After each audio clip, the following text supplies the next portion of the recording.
Welcome back. In today's video I'll be showing you how to connect a Bluetooth keyboard to your Samsung phone. Remember to leave a like and feel free to subscribe if the video helps. Let's get into the method. To pair and connect a Bluetooth keyboard, first open the Settings app and then select Connections from the list. Now tap on Bluetooth and make sure it is turned on with the toggle switch. Wait a few seconds and switch your attention to your Bluetooth keyboard. We need to get it into pairing mode, and the method may differ for this. First, check that it's charged, and then, if the keyboard has a power button, hold this down until the light starts flashing. If this didn't work, try looking on the box, in the manual, or online for the correct method to get it pairing, as the method could be different on each Bluetooth keyboard. For example, there could be a key combination. It may have its own pair button too.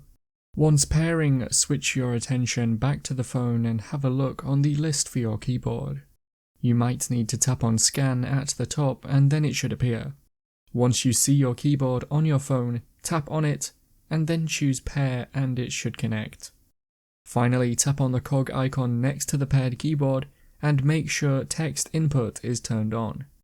You should now be able to type with the Bluetooth keyboard and you can unpair or disconnect it from here at any time. That's how to connect a Bluetooth keyboard to your Samsung phone. Click the card on screen now to watch a video of mine showing you 10 easy ways to speed up your Samsung device. If you have any questions, then let me know in the comments below, and if you did find today's video helpful, remember to leave a like and feel free to subscribe for more tips in the future.